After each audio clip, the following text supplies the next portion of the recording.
Howdy readers, I'm Jason, this is Chapter and Verse, and this video is a couple of days late going up. I meant to film this and upload this on Friday night, May 31st, I guess it was, but I was having some difficulty getting my head around what I wanted to say in the video. But anyway, I'm here now, and we are going to talk about Frank Stanford's poems in his selected collection, The Light, the Dead Sea.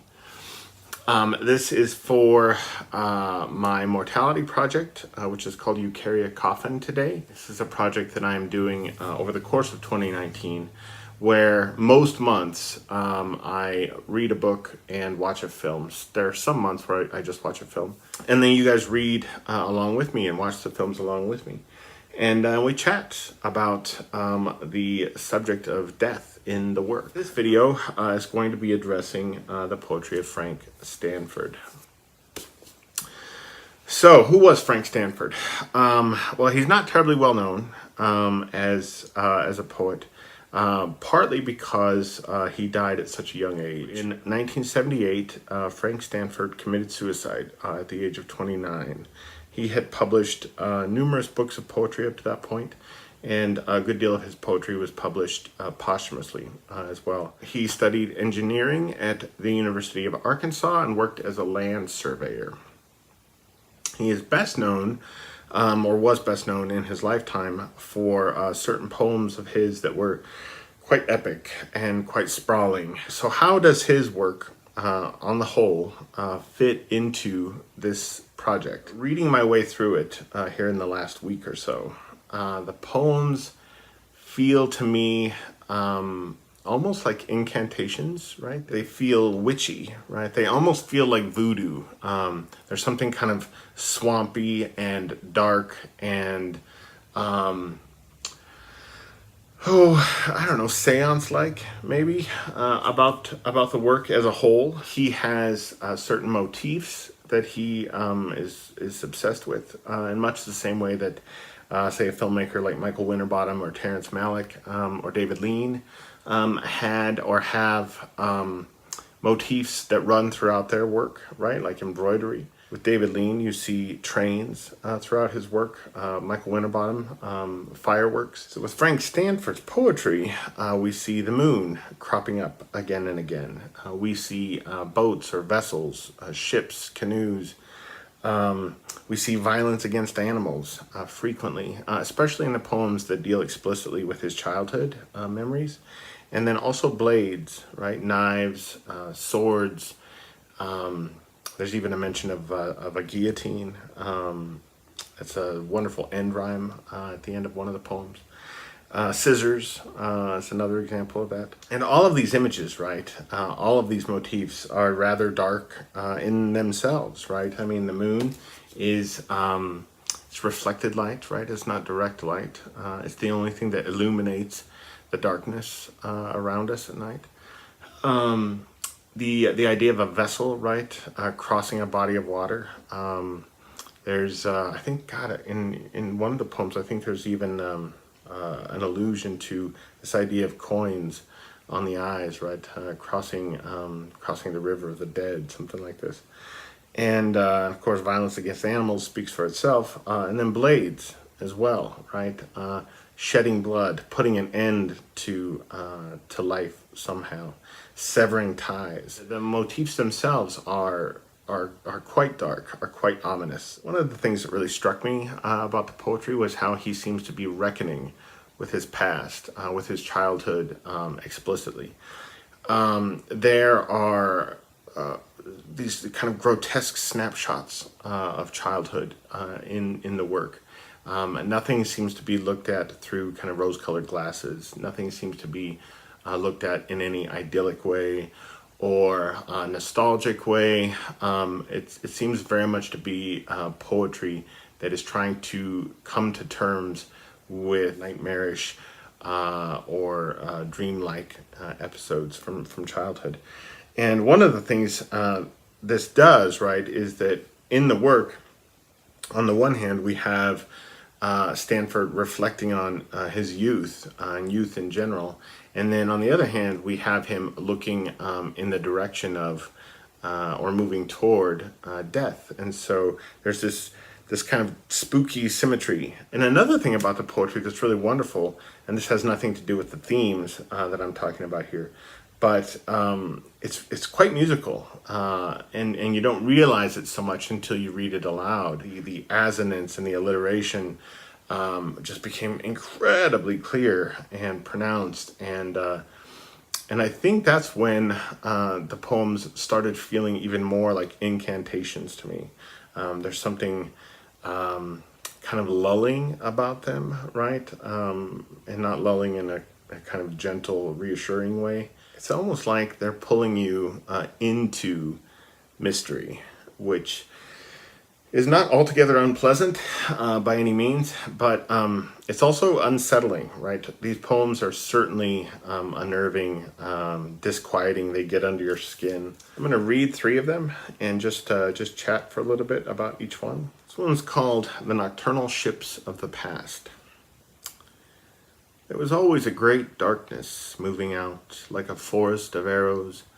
So many ships in the past, their bows bearing women as stalks bear eyes, the burning ships that drove their bowsprits between the thighs of dreams. With my ear to the ground, I hear the black prows coming, plowing the night into water, and the wind comes up, and I smell the sour wood leaving a wake I want to be left alone with, night after night.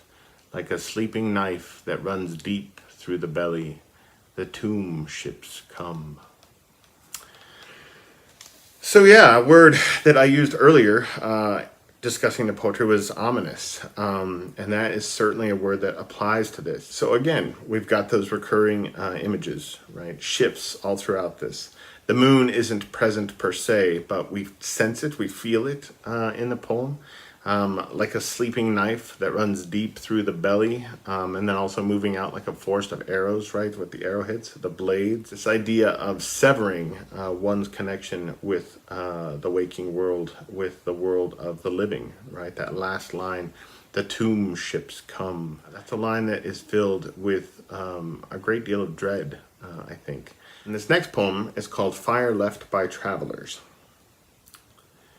Before in our lives we have all gone down to some river or another and spoken with those who don't often speak. We tell them about the black fumes of our dreams, roots smoldering and asleep, and the hammer hanging on the branch, and they go on sinking long nails into their boat's damaged wood. They make a harbor out of anything that will hold a rope for a night. They sit on buckets near the water's circular ruins, eating fish cooked in wine. One has a belly and keeps young ducks under his shirt. One wears a beautiful scarf. He claims the moon is a liar. Under the patch over his left eye, briars take over their boots, which took journeys without walking. Half underwater, there's a chimney, driftwood and broken oars and lost lures, floating in the flue, the current drawing them up the fireplace like smoke. There it stands alone like a stone tree, the house having burned before the river rose, before I walked down these levees, my father's long graves which he raised like a pharaoh. I kept coming down them, holding both arms before me like a sleepwalker, holding out my hands, trying to warm them on campfires long gone. Sod might as well have been snow. I looked down the steep slope of those days, a skier getting ready for a jump. I had things to say. So that poem, it seems to me that he is remembering childhood on the one hand, but that last line, I had things to say. So years ago, I read something in it was like a Time magazine, like commemorative book on the greatest art of the 20th century.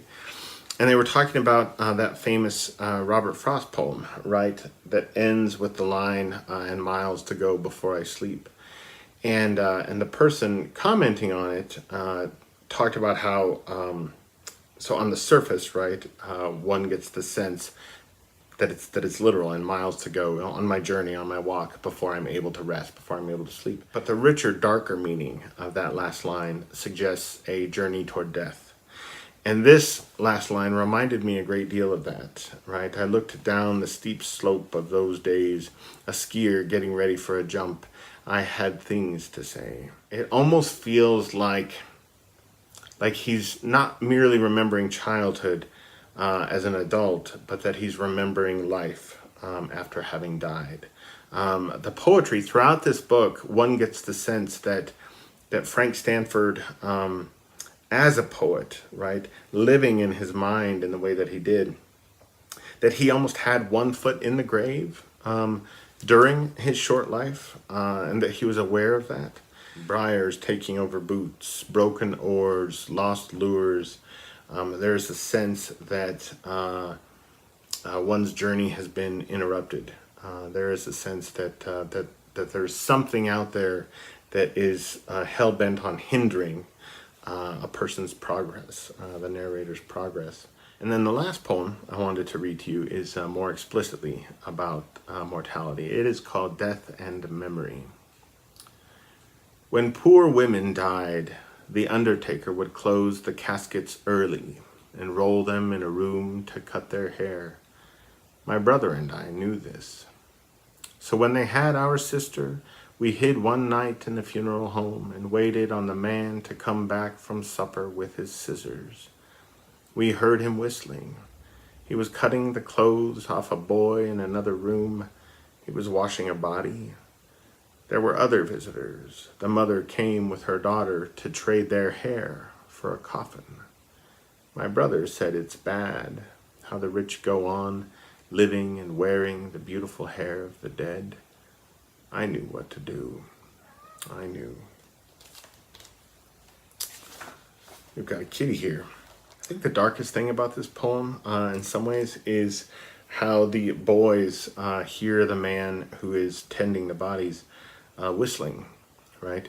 Almost like he's not making light of what he's doing, but rather that he's grown so accustomed to it that that it's like any other activity. It's like any other chore. And this poem is actually a really good segue to talking about what we're going to be reading for this month, called Body of Work, Meditations on Mortality from the Human Anatomy Lab by Christine Montross. I taught this book in the classroom maybe 6 years ago. So it's been some time since I've read it. It'll be good to reread it. This is beautifully written. Christine Montross, before she went to medical school to become a doctor, she had gotten her MFA in poetry. So we'll be reading that for the end of June. And then in mid-June, I will be making a video on Terrence Malick's film, The Tree of Life, which I've mentioned a few times here on this channel.